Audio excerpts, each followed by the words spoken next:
And there we go. It worked. Sweet. And 3, 2, 1. And here we go. Digital Adele back with another Hoops Profile Beyond the Backboards podcast for you with my co-host, Matt Hanifan. How you doing today, Matt? I'm doing good, man. I'm doing good. How about yourself? How's traveling been?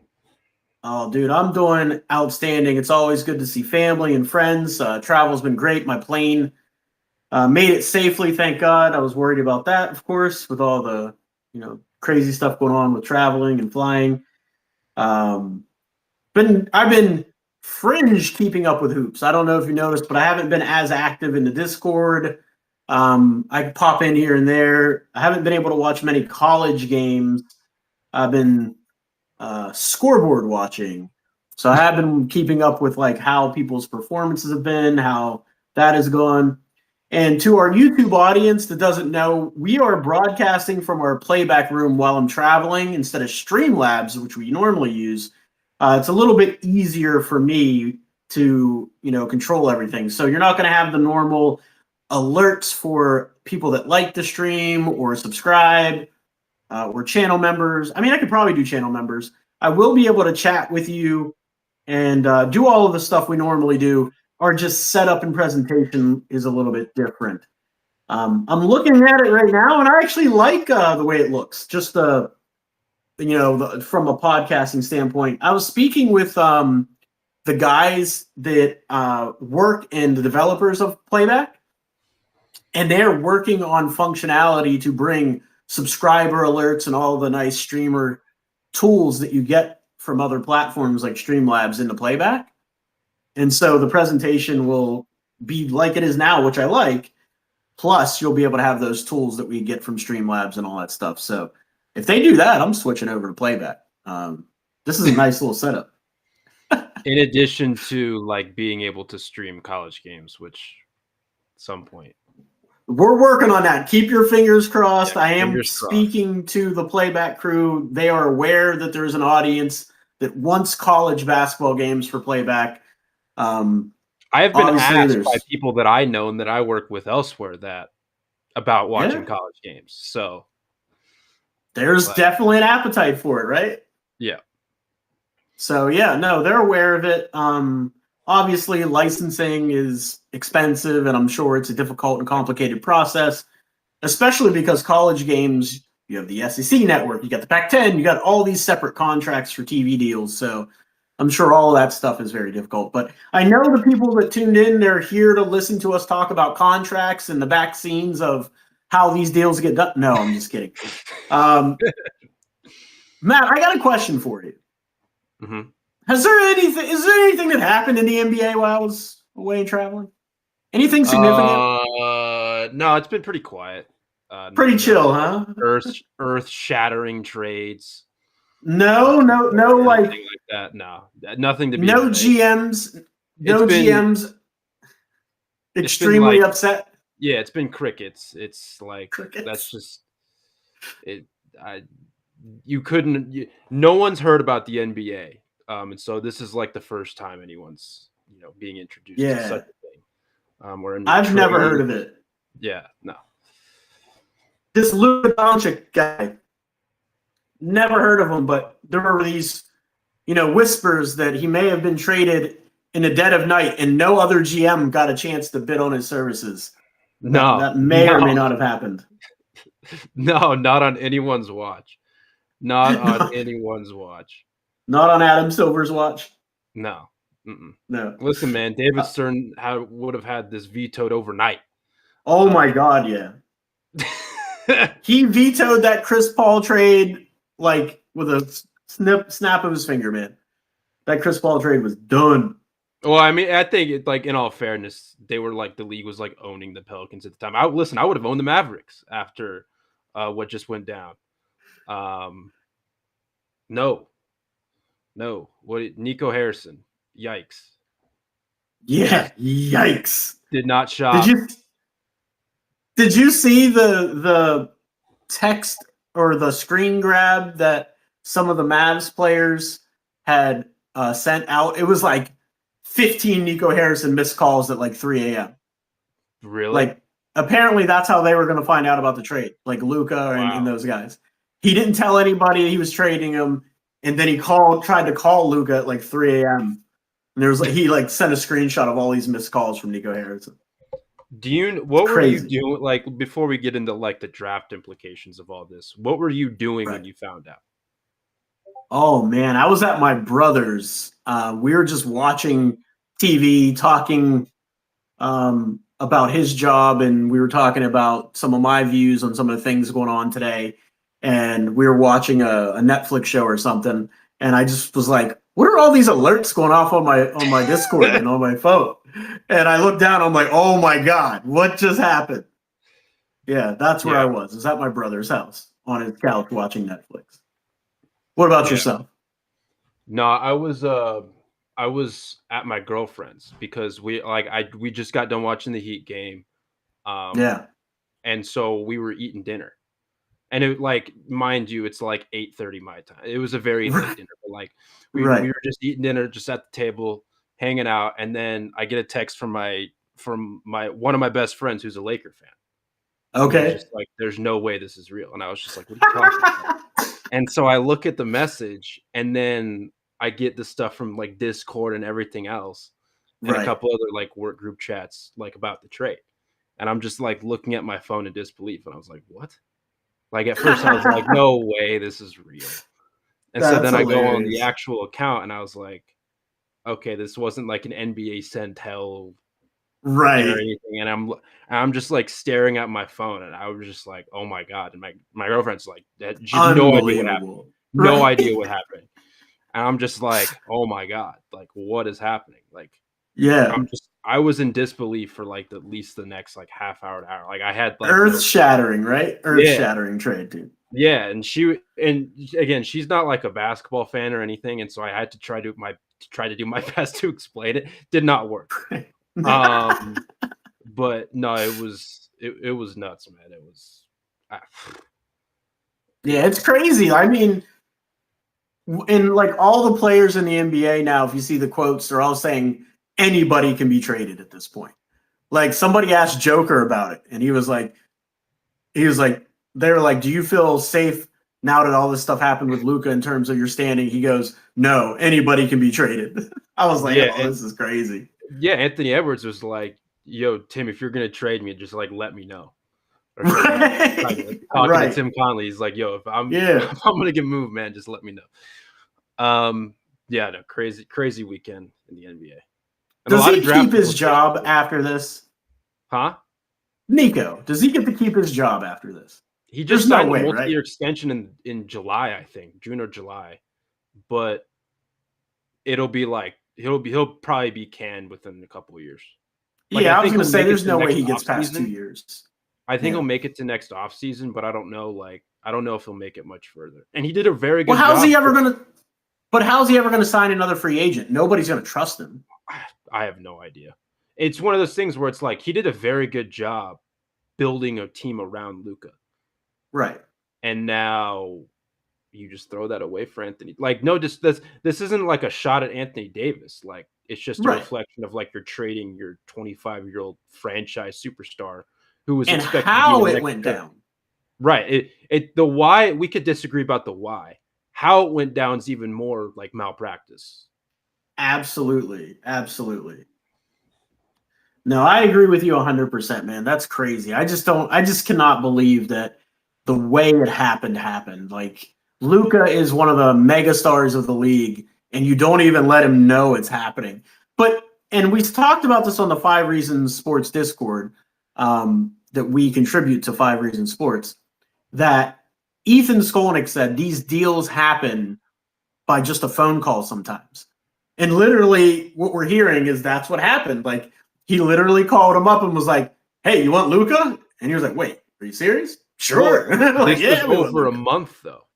This Yeah. wasn't just like that. It was over a month. And so that's where it's just like it's weird to me how it all went down because you were having this discussion, you were having these discussions for a month, Right. and none of it got leaked like to anyone. Well, because it was probably just those two GMs talking. Right. Though. Right, because I want to say they had like a pretty close relationship. I want to say dating back to Kobe. Right. Um, and so like they had that connection already, and like sometimes that's all you need for something like this. And then there were Yep. reports yesterday. We're recording this on Tuesday, February 4th. There were reports yesterday that like it was originally like 2 picks connect and more. Like there was more involved in the trade. Right. And Pelinka, I don't think Pelinka is a good GM, but the fact that he was able to negotiate that down, being like, "Oh yeah, we'll take Luka Doncic, but like that his conditioning might actually be a problem. So Right. I don't think we're going to give up on like he did a good job negotiating that down, and Well, I it's just mean, I don't know, man. Like it's well, let me ask you this though, but like the only way, because if I called you and I was like, "Hey, you want Luca?" Your first thought's gonna be like, "What's wrong with him? Is he hurt? Like, what do you mean? yeah, why would you want to trade Luca?" You're gonna inquire about, is he a problem in the locker room? Like, you're not just trading Luca. So, I mean, some of the negotiating may have been self inflicted because you're initiating that trade to begin with. that's what makes me believe that he was asking for Anthony Davis Right. first. Like Right. that Nico made the call for Anthony Davis, and Palinka's like, "We'll take Luke off your hands. His conditioning might stink, but we'll take him off your hands." But this is And what I'm saying. So he may have inquired about because he knows for a player the caliber of Anthony Davis, he would have had to have traded Luca. He would have had to made that call with that understanding. There was no other path to him acquiring Anthony that's Davis. probably true. Yeah. But let's run down the trade for the audience. This trade went down on Sunday, officially February 2nd, 2025. The way it ends up shaking out is the Dallas Mavericks received guard Max Christie from the Lakers. The Dallas Mavericks received Anthony Davis from the Lakers. Dallas received draft compensation from the Lakers. Do you have what that compensation is yet? For the Lakers, I want to say it was a second round pick, but I don't remember what year. And then the Jazz were involved in this as well. They got a couple They, seconds.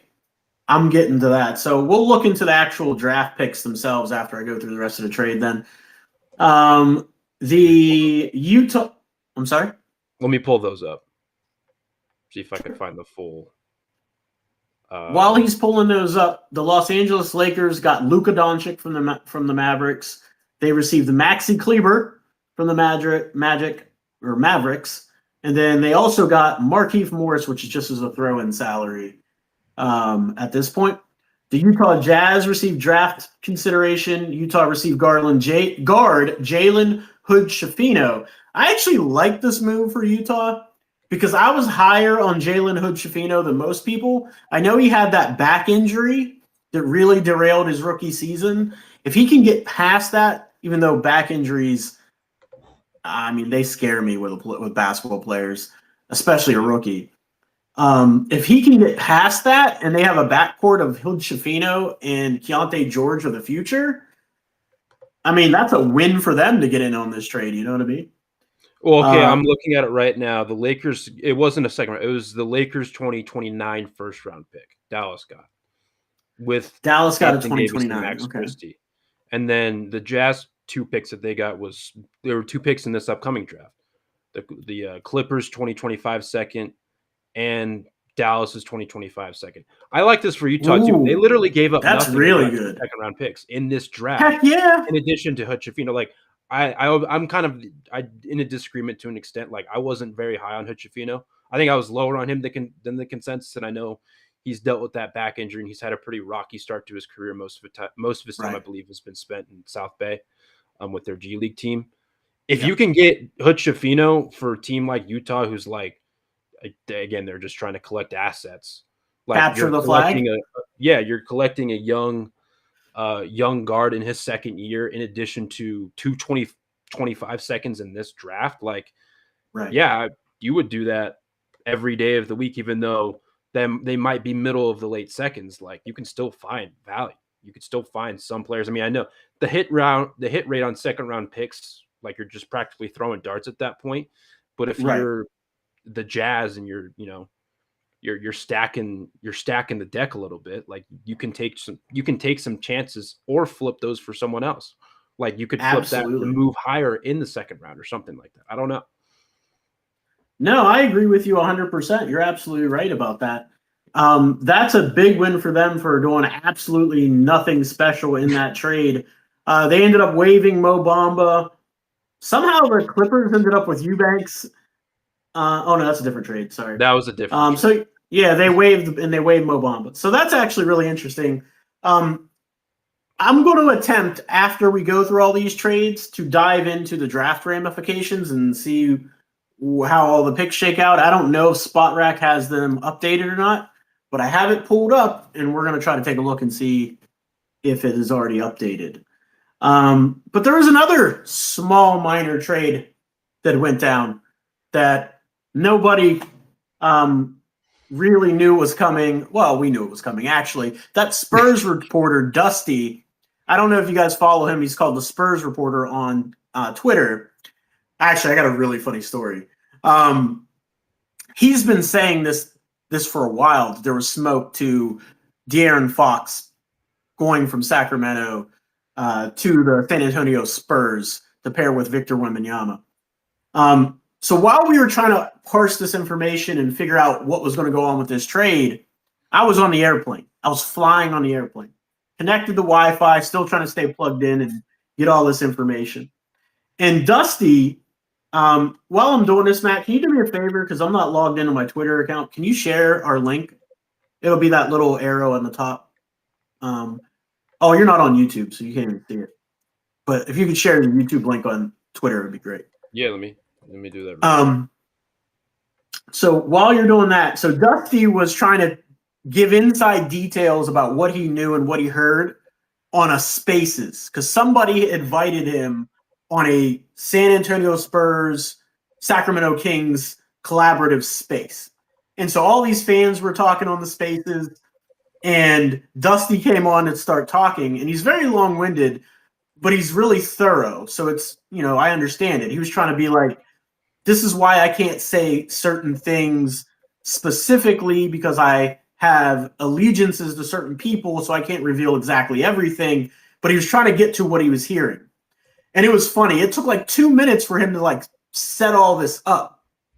And the people that invited him to the Spaces kicked him off the stage. They're like, hey, you got to hurry this along. And there was like 600 people in the Spaces. And he's like, you realize you have 600 people in this space because I'm trying to give you inside information. And they're like, yeah, but we got obligations. We got to keep this thing moving. And he never got to reveal what was happening. And this came after he said Clutch Sports was like nuking another deal potentially. And so then he was like, hey, is Clutch texting these guys? Get him off the stage or whatever. So then he started his own space and took 95% of that audience with him. And we finally got to listen and hear what he had to say. And he was ultimately right that Fox was going to be on the move. And I knew this from the get-go. I heard all kind of crap, even in our Discord. Stephon Castle could be going in this trade for De'Aaron Fox. And I was like, there's not a chance they're going to let go of Stephon Castle. And it turns out, right after the trade, it came out later that there was not that was a sticking point. Why the trade didn't get done sooner? They wouldn't let go of Castle. So let me break down this trade for you real quick of what happened. So this is complicated. So we got San Antonio, we have the Chicago Bulls, and we got Sacramento Kings all involved. And so the first thing is Chicago Bulls receive guard Kevin Huerter from Sacramento. The Bulls get Trey Jones. The Bulls get Zach Collins, who the Spurs have been trying to get rid of for a while now. He's been basically out of the rotation all year. And draft compensation goes back to Chicago. Sacramento gets Zach LaVine to replace De'Aaron Fox. The Kings also get draft compensation from Chicago. The Kings get guard City Sissoko from the Sissoko. I actually liked some of what I saw from him coming out in the draft. I scouted him, but he only goes one direction, and that's left. He only goes left, exclusive. Sacramento also got some draft compensation from the Spurs. The Spurs received guard Jordan McLaughlin and De'Aaron Fox in the deal. And Chicago Bulls waived Torrey Craig, Chris Duarte, who's like 700 years old coming out of college. And so it's just a huge win for San Antonio. They really gave up nothing of tangible value that they really wanted. They didn't even give up a ton of draft consideration. Didn't end up being like 2 first-round picks? Well, yeah, the way the picks were, it was 4 in total, but one of those first-round picks was the Chicago Bulls' own 2025 first-round pick, and so they just gave that back to him. The 3 other picks, it was a 2025 Charlotte Hornets lottery protected first. But the thing with that is, one, that's not going to convey because the Hornets stink. There's no way they were going to make it out of the lottery. And so if that was the case, then it automatically turns into a 2026 and 2027 second. So they get 2 seconds out of it. And so it's just really 2 first-round picks and 5 second-round picks. The 2 first-round picks, the Spurs 2027 first, which that's going to be, back of the draft because the Spurs are going to probably be awesome by the time 2027 comes around with Wemby, with Castle, with Fox. And then the one that I liked the most was the 2031 Timberwolves first. I think the Timberwolves are a dysfunctional organization. Obviously, a lot can happen between now and 2031. I don't trust the Wolves to figure it out. But again, all of this stuff is fluid. They still have Anthony Edwards for God knows how long. We don't know how that situation is going to necessarily unfold. But again, I just think the Wizards are a dysfunctional organization. The Wolves are going to Wolves at the end. At least that's my prediction. And so I think that can actually be like a solid pick. We're talking about kids who are in like 7th and 8th grade. Like, I have no idea how good that draft's going to be. No one knows. And so that it could be a good draft. It could be a great draft. It can be a bad draft. No one knows. And then obviously they trade the 3 other second rounders to Sacramento. I think one of the second rounders that was traded in that deal as well was one that Chicago sent to Sacramento. But so like it. I love this for San Antonio. I don't for Sacramento, nor do I love this for Chicago. Sacramento. I said before, when all of this went down and it was leaked that Fox's target destination was San Antonio, I knew San Antonio was going to, or not San Antonio, I knew Sacramento was going to lose some leverage with that, even though they were still trying to explore the market, see what they can get. My point was I still would want a Castle, but the fact that they didn't get Devin Vassell, Keldon Johnson, Jeremy Sohan, crazy. they didn't get any of those guys. They didn't even get like Champagny. Like, sure, Levine's cool, but like you really want to unite the Levine, DeMar DeRozan, back again Bulls team from 2 years ago. Levine's having the best season or one of the best seasons of his career this year. And like he's an awesome player. I think he's like, the injury history kind of stinks, but he's still like 29, 30 years old. Like he's still like kind of in his physical prime. But he's oft injured. Right. I still don't want him for De'Aaron Fox. Definitely not. It's not equal value at all. He's probably the second best player in that deal, but again, that's not a high threshold. That's not a high bar that we're talking about here. Right. And so it's like, and then Sissoko's whatever, the first round picks or whatever. At least they were able to get some draft capital out of it, like unlike Dallas. Dallas, right? But I got a comment here for you from the chat, Matt. You want to hear a comment? What? It says, "You guys aren't saying anything original here. This has been the basic response for 2 days now. If you want to get out of 78 views per video, bullcrap, you're going to have to do better content than this." Cool. I have an opinion. Cool, man. Thanks, buddy. No, it's just like it's just weird. Like, and then Chicago, they didn't get a first round pick for Levine. They didn't get a first round pick for DeRozan, who, by the way, was also in a 3-team trade involving Sacramento and San Antonio. Right.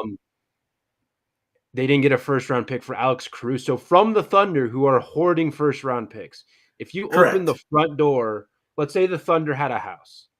If Yeah. you open the front door of the first, of that house, picks Right. are going to be flooding out you like a cartoon hitting you in the face. Absolutely. Like Absolutely. that's how many And they may first-round also picks the fly Thunder out have. the back. Yeah, like it's crazy, and they just got Josh Giddey, who was a depreciated asset at the time, despite being still a young player. Like it's crazy. It's crazy how the Bulls just Absolutely. continue. Like Trey Jones is fine; he's on an expiring contract. I don't think Zach Collins is very good. No, he's not. He Kevin really Huerter, isn't. that contract's looking worse and worse, even though I still like him as a player. It's still not much. Like they can still flip maybe Jones. I don't know if I don't know if they'll be able to flip Huerter and Collins. Sacramento had a hard enough time getting rid of Huerter. And Let me so do this. Let me do this. I want to go through the 2025 first round and second round picks. Tell me if this sounds correct. San Antonio has its own, right? correct. Okay. But it says semicolon Atlanta. What does that mean? Do you They know? have This is Atlanta's first round pick from the DeJounte trade. wow. So they still have 2 first round picks in the 2025 draft, Yeah, because plus their own second round pick. They had 4, and Right. one of them was the Chicago, and then the other one was the Charlotte. So it was really like they were probably going to have a max of 3 heading Right. into this trade, because again, I don't think the Charlotte one was really ever considered to be something that would have, like, unless if Charlotte had a great year, LaMelo and everyone else stayed healthy. Like, I really didn't think of Charlotte being a team that was going to be outside of the lottery. And so in my head, I was like, okay, a max of 3 first, and they were able to get one of those first. I'm surprised they kept the Atlanta pick. If I'm Sacramento, I'm like, I want that Atlanta pick now that Jalen Johnson's out for the year. Yeah, for sure. No doubt. That's a valuable pick. Atlanta has no incentive. They have no incentive to tank, but they're still not going to be good with Jalen Johnson out for the year. And so it's like, that's going to be that's probably going to be a lottery pick. That might actually be a top 10 pick. Like, let me present this to you. I did a lottery simulation on Tankathon. San Antonio ended up with the 10th and the 11th pick because San Antonio then Atlanta. So they get the 10th and 11th pick in the draft. So you have Steph Castle. You have De'Aaron Fox, Victor Wembanyama, Vassell. You got Harrison Barnes, Sohan right now, right? Like at the power forward spot. Yeah. Guess who may be available for them to take to pair alongside Wemby? I'm looking at some of the names. Oh, what are some names that caught your eye, sir? What if they get Malawach? Oh my one of those 2 picks goodness. As a back, because they desperately need a backup big, whether it's Malawach, whether it's Sorber. What if they Asa Newell? What if they try to complement Wemby with a guy like Queen? Like, what if they're like, we want this. I like it, but I don't like it. We want this, but I'm just saying, like, they have options there. They could go Asa. They do. I know he's going to have to get bigger, but they can go Asa. Like, there are because options. You have Wemby back there. Like, you got Asa and Wemby blocking shots, that kind of length and athleticism. Right. But you're not done. You're not done. You have the 11th pick in this scenario as well. What if Knipple falls outside of the top 10? Dude, oh my God, if he fell out of the top 10 and went to San Antonio and take Vassell's spot eventually, you would have, oh my Lord, that would be nasty. I know we're not high on him as a player, but like as just like a complementary fit to add spacing. What if Lee McNeely was like the 11th pick? I would like that as like a system. Like, that's another one. Yeah, he fit that situation perfectly. Yeah, any of those sharpshooter types. Right. That's what I'm saying. Who were some names that you had in mind? Well, hold on. Let me go back to the big board here. Matter of fact, let me go to my own big board. How about that? Let me go to Fanspo real quick. Pull up my big board. And we'll see what we got. Log in. Like, if you could add just like spacing, or Better yet, the- what if they parlayed 10th and 11 to move up into the top 5 or something? Or Dude, I like, mean, in you that could. that's what I'm saying. Like, that was the discussion last year with them for trading up to 1 if they wanted to. Like, So they had Trey 4 and 8. Johnson or Yakachonis? My God. They get VJ That is Edgecombe. oh my good or VJ Edgecombe. Oh my goodness, dude. The possibilities are just mind-boggling with this group. Where is my big board? The sun is literally shining in my eye and it's like making me blind. I think Oh, I here would it love is. Knipple and Malawach. You just get the Duke connection. So if you do 10 and 11, potentially Nolan Traore, but I don't think he would go that route, even no matter how talented he is, because you have Fox and Castle. So Newell, Malawach is in that area for me. Boogie Flan, Sorber, Queen, McNeely. Those are really the names. I mean, I don't see anybody else really that would be there. I mean, you could really reach if you want 3-point shooting and then go, what's his name from Duke? Not Duke, but North Carolina. Evan. Ian Jackson. Ian Jackson. Yeah, Ian Jackson. So if you could go that, I mean, they would just be absolutely unbelievable if they were able to do something like that. Oh, let's and guess take a what? look. They have What? 2 first-round picks next year as well. Their own in Atlanta. Oh, and they're gonna. Oh, in the 2026. Oh my God. At least I think next year is a swap with Atlanta. But dude, they're probably going to be better than Atlanta, I would imagine. They are going to be a nightmare franchise to deal with for the next decade. How do they not trade away Vassell in this deal? I mean, Sacramento but be that's like, the thing. You have this flexibility now to wait on Harrison Barnes to trade him or trade Vassell because you have also draft capital to put with these guys. Like, this is just a disgusting the rich get richer scenario for San Antonio's future. Now let's look at what happened with the other trade, the Luka Doncic trade. What were the picks that went to with Luka for? It was the 2029 first that went to the Lakers, and then the Clippers, and I think I want to say it was the Mavericks 2025. So the Lakers aren't even going to have a trade in the 2025 draft. It's going to go to the Atlanta Hawks. Correct. They're only going to have a second round pick then at this point. And then let's check Dallas. So Dallas will have their own 2025 first round pick out of all this. Okay. Correct. They still get to keep that. And then where did our mock draft simulator put them? Hold on. Tankathon has them 18, I think. Yeah, I just do the sim for fun, just to see where it ends up. Dallas. I don't know if they will be a lottery team. 18th, yeah, they ended up 18th. Yeah, I don't know if they will be a lottery team. Like, I don't know if they're going to creep into that territory now that they don't have Luka. I mean, I know he was out for a while. I think, again, if I'm being completely honest, if I'm being objective, I do think Kyrie and Davis, like, I think that's tough. Like, that's a fun duo in addition to Lively, Gafford, PJ, Clay. Like, but that's not the point of why we're so freaking mad at the Mavericks for this trade. Correct.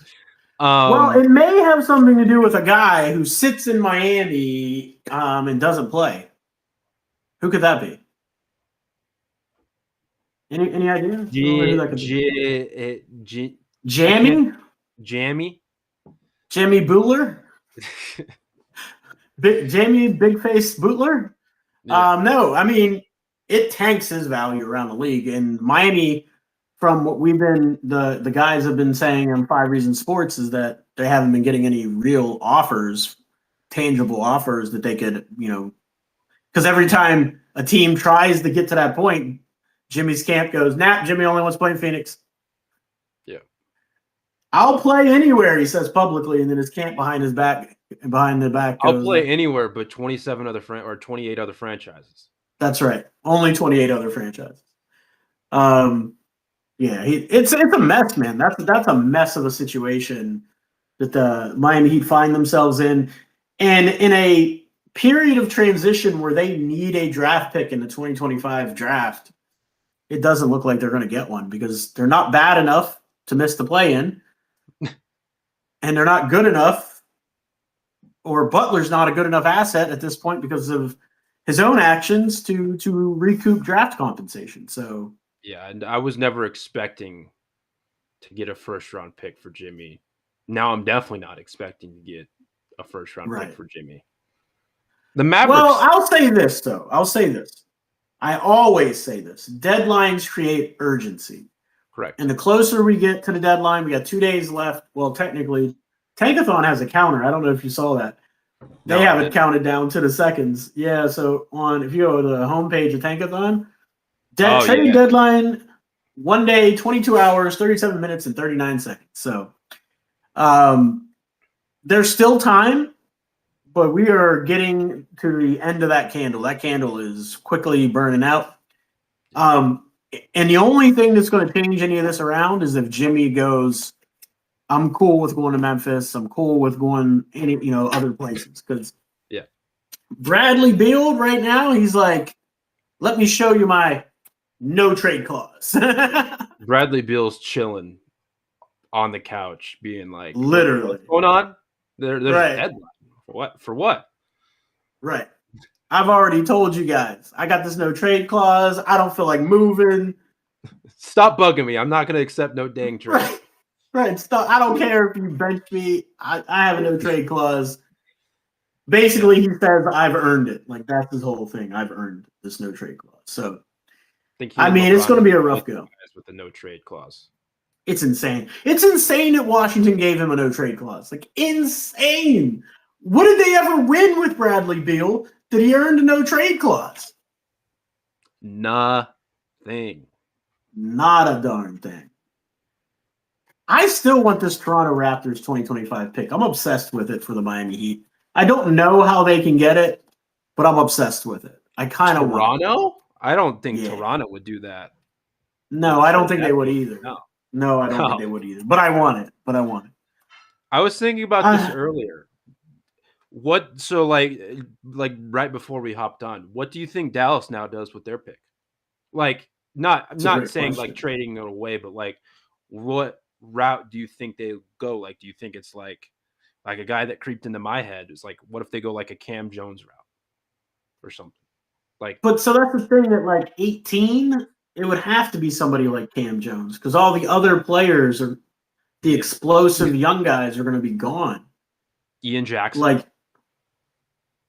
Ian Jackson, Drake Powell, Will Riley. That's your guy. Nope. How much you love Will Riley? Hey, listen, man. They said lean into defense. Nico Harrison. Let me introduce to you Drake Powell. Well, maybe somebody like LeBaron Philon if he's still there, or Jace Richardson. Kyrie does have that player option. I don't know what he's going to do with it, but he does have it. Right. Or maybe they draft their point guard of the future and a Boogie Fland who fell down the board to 18. Would not hate it. What if they're like, let's just go completely huge, Lively, AD, and Danny Wolf.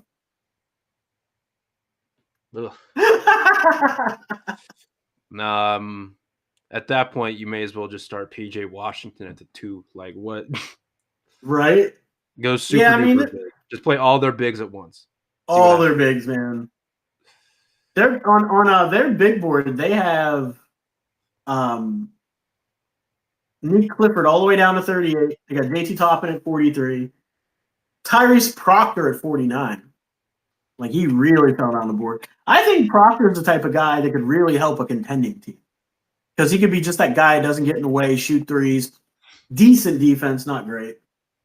No, I think I'm with you. Like, what if like a team like, I don't know, I'm just trying to scour the second round to see who has a pick. Like, what if a team like Cleveland? Right. I mean, they actually already have they have Ty Jerome, they have a couple other guys who can kind of do that already. But this guy would be cheaper. What about like Proctor? Or not Proctor, Phoenix. Phoenix would be a great landing spot for Proctor, but Jalen Bridges is in that pipeline on a 2-way already. And Jalen Bridges kind of already does the 3-and-D thing, and he's got a lot more length. He's 6'8", long wingspan, first to the floor type of guy, will defend, do all the dirty work, shoots 41% for his career in college. Pretty sure he's shooting 41% from three in the G League too. Let me double check though. I mean, you can just add him into that mix with Book. Yeah, to compete. That's true. They can Yeah. compete. I like it. What about a defensive guy like our boy Carter? Carter Knox or Adu Thoreau? Bull in a china shop. He'd fit great on a wing, right? Like kick-aheads from Kyrie and AD running the floor, Lively running the floor, and he just crashes like he always does, straight to the rack. I really Jace thought the Richardson's 3-and-D guy too, coming out was going to be Prosper. Yeah, I know he doesn't have much run. I was very high on Prosper pre-draft. I was not. I was not. My write-up on it wasn't great. Yeah, it wasn't great. If I can find it, I'll read it to you one of these days. But it was not great, man. But with that, how was yours for Anthony Black? No. Oh, we don't need to rehash that. You want to know? Because I was not kind to Anthony Black. No, I don't. Hey, did you see his stat line yesterday? No, he played like 18 minutes. He had 0 points on 0 attempts, no free throws. He had like 1 steal and 1 turnover and 1 foul. And then he sat the rest of the game. And 18 minutes of play. You're not helping me out. Dude, you're 6'8". How do you not at least get to the free throw line like 5 times a game? You're 6'8". Ask that to Tyler Hero his first 5 years of his career. Well, Tyler Hero is not 6'8". Even though he's like 6'5", not 6'8". Yeah, I was gonna say he's not 6'8". They're two different styles of play. Anthony Black is not a jump shooter in any stretch of the imagination. 32% from three this season. No, which is an improvement for him. His form does look better. I've told this story before on air. His current arc of how he's fixing his form literally was the arc I took in middle school. So, like, he changed his form in the beginning of the season. He was shooting here off to the side like this. This was him at the beginning of the season. And that's how my form was in, like, 6th grade. Coming into the next year, I worked with the guy that taught me how to play. I call him Dad, Steve Pagano. He was awesome. One of the best shooters I've ever seen. He had me keep my elbow in the same way, but we move it right above your forehead, you know? Anthony Black's doing the same thing, but he's doing it mid-season. So he's already changed it from over here. Now it's up here. So it's looking a little better. So there is hope for him. Unlike Ben Simmons, who has the same broken jump shot as he came into the league with. But that's really it, man. I don't got a lot left to talk about. Is there anything that you're looking forward to in the world of basketball tonight? I have one Ace Bailey related question for you that I was. My guy, Ace Bailey, 6'5". I know he didn't play well against Michigan. It was most recent game against Michigan. Did not play well, but just based on his arc over the last 2.5, 3 weeks, that kind of time frame. He's been putting up numbers. I know Dylan Harper's been out, and so that's why I'm prefacing this question with in my head. Harper's been playing though, even though he missed that one game. I thought he's been playing. He's been playing terribly. I thought he was out for like a decent amount of time. So he hasn't played since he hasn't played since January 25th. So I guess it hasn't been as much time as I thought in my head. Yeah, because he was out and then he came back and then he was sick. Yeah. And then he's been out again. So I'm going to preface this question by saying, in my head before, again, all of the stuff's fluid, but in my head for a while, it was Coop 1, Harper 2. Right. With Ace Bailey's recent surge, would you consider, if you were a general manager in the front office, would you consider him for the number 2 pick today? Absolutely. I've told you from day one. Well, because I had him number 2 over Harper before anybody. Everybody was grilling me for that. And then Harper had that stretch where he was playing out of his mind. And I was like, well, maybe Harper could challenge Bailey for the 2nd overall pick. And like I kind of like had him even, you know what I mean?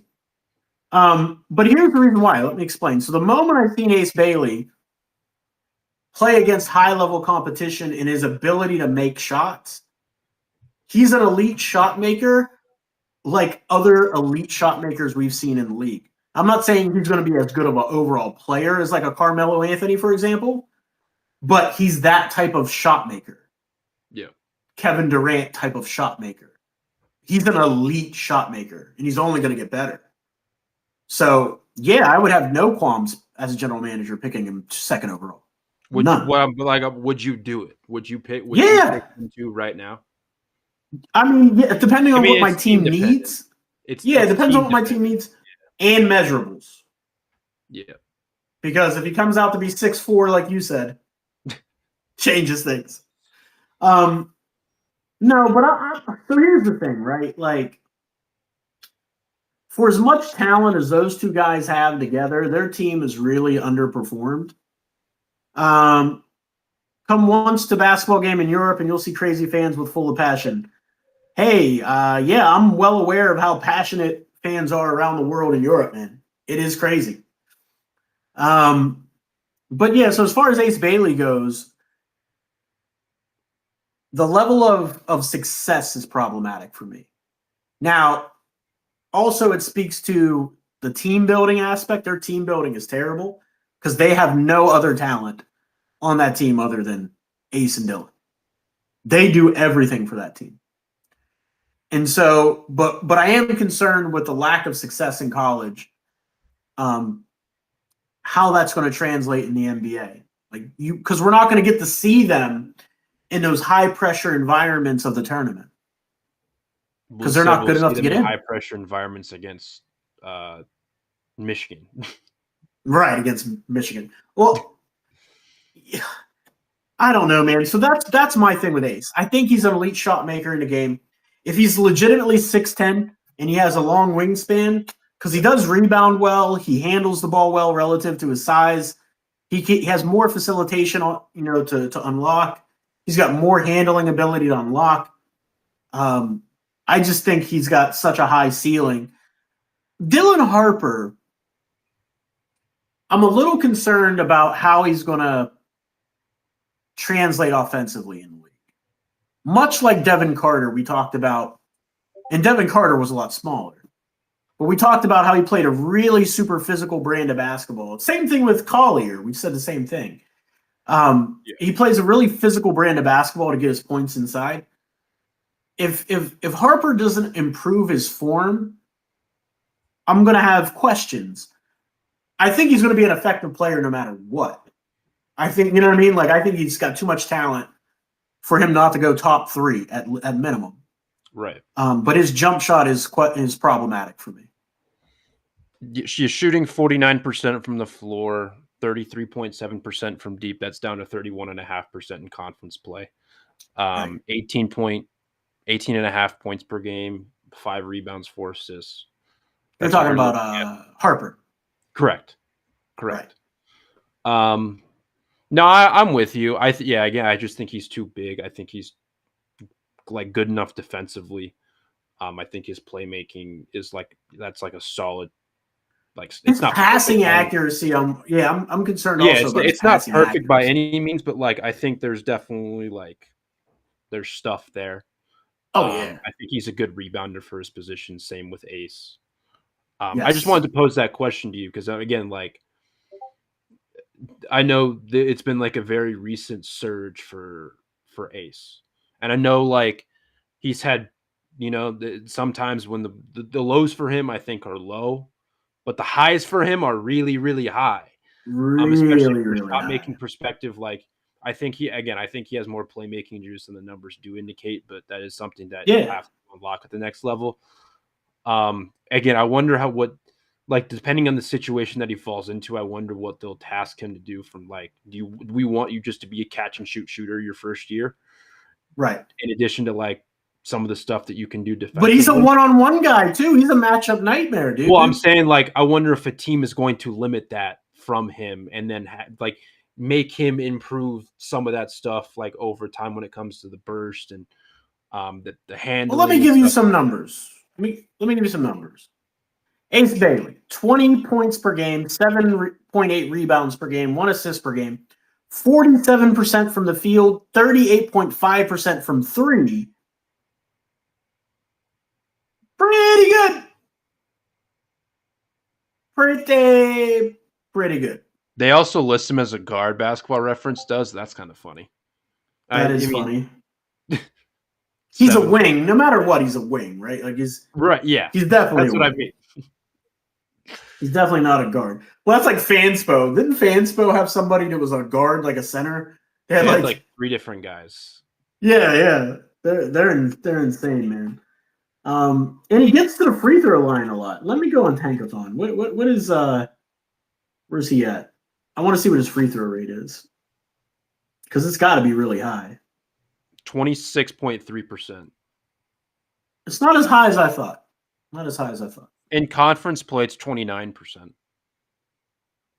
Better. This Definitely is basketball. Better. This is per Basketball Reference. College Basketball Reference. Yeah, I love per Basketball Reference though.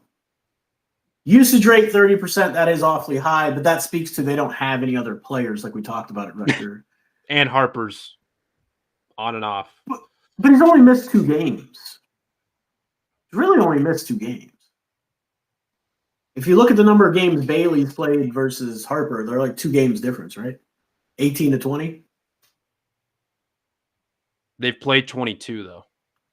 Oh, so they both missed some time. Okay. Yeah. I mean, it's not much time, but no. A game here, a game there. But yeah, I mean, but this is my thing. I wonder what Carmelo's. Let's do that. I am very interested in that. Google. I mean, speaking to your point about, I want to add this in there. Speaking to your point about them not playing like high level games, at least we will. Hopefully, they make a run in the conference tournament. I think that's that would be our nice. best. That'll be our best shot because I don't think, regardless, we'll see them obviously in the NCAA tournament unless they win their conference tournament, right? Which would be pretty crazy. Or if I don't think I would have to look at like the bracket matrix stuff. I don't think they're going to be like an NIT team. Right? They may be, but I don't know if they might have the resume just in conference play alone. I don't know what that necessarily looks like, but. With like the quad 1, quad 2 wins, but I don't know if they'll be an NIT team. Hopefully, maybe. I mean, that's not high level competition, but it's not nothing. Right. Here's Carmelo Anthony's stats for when he was at Syracuse: 6'8", 230. Bailey's a little taller, but a little smaller. National champion. National champion Carmelo Anthony. 22.2 points per game to Bailey's 20. 10 rebounds per game to Bailey's like 8. I rounded up. 2.2 assists to Bailey's 1, 45.3% from the field to Bailey's 46, and then 3-point percentage 33.7 for Carmelo to Bailey's 38. Yeah, 38.5. Bailey's an elite shot maker, man, an elite shot maker. That's my whole point of all this, of why I would be willing to take him second overall, because he stacks up against the elite shot makers that the NBA's ever had. Coming from college. That's pretty high praise. Right. Like Carmelo Anthony's nothing to sneeze at. Durant's numbers are so funny. You want to hear these? Go for it. 25.8 points, 11.1 rebounds on 47% shooting, 40% from deep, 40.4.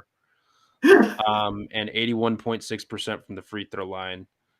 That makes out to a 58.7 true shooting percentage. Jeez. He won the AP. He won the Player of the Year award. He was the first team All-American. He led the nation in win share. Like his freshman year at Texas was Texas. Yeah. It was insane. Have you heard the PJ Tucker story? No. Tell me. It was like you could probably find this on like YouTube. Or somewhere. I don't know if it was JJ's pod that he set this on or what, but I want to say it was either Durant's junior year in high school or senior year in high school, and he was like taking a tour at Texas. Yeah. And they had him practice with like the actual team and do like one-on-ones, and he was just busting everyone as like a senior in high school. Like it was like as PJ was like, oh yeah, this dude's like this. He should not the be real deal. Yeah, Yeah. he shouldn't be here. He obviously tells it much better than I just did, but like right. PJ was just like, yeah, nah, dude. Like this dude But should not. know what's crazy? Ace Bailey's numbers aren't that far off. They're not that far off. You want me to read you Zach Eady's from Latin? No, I'm just kidding. We're not. Oh God, come on, dude. No more. I don't have a dinosaur sound effect I can play on my laptop. Oh yeah, I forgot. Yeah, you don't have your soundboard. But yeah, man. No, I've been really high on Ace from the beginning, just because you can tell by the way he moves and the balance he gets to on every shot, whether he starts on balance or not, he always gets on balance by the time he shoots. Like, it doesn't matter what position he's in. As soon as he goes to shoot, he's on balance again. And that's an elite trait. He's a microwave. He is, dude. He is. Sometimes and that's a valuable skill set in the NBA, especially with that size and length that can rebound. Super valuable. But that's really it for me today. Tell the people where they can find you, follow you, get more of your work, Matt. You could find me at mph_824_ on Twitter. You could find me at howdotHoops.com, at mountainwestconnection.com, vendettasportsmedia.com, as well as playback.tv/5RSN. Right now we're on playback.tv /hoops profile. Yeah, man, I'm everywhere. Appreciate you, man. Thanks for coming on. As always, I'm Digital Adele. You can find me on Twitter, Blue Sky, any of the social media platforms under Digital Adele. I'm also a contributor to 5RSN. You can find us on Playback on playback.tv/5RSN, as well as playback.tv/hoops profile. We're going to try to build that out a little bit more, probably more next year, but also definitely during tournament time, where we may be able to get into a special program to bring 20 of our special guests with us to break down these prospects in the tournament. But yeah, that's it for today. I'll see you next time. I don't know how to end this stream. I really don't. Can you end it, Matt? You just leave. Yeah, I can end it. The playback. Thank you, sir. Yeah, because it'll end it on YouTube as well.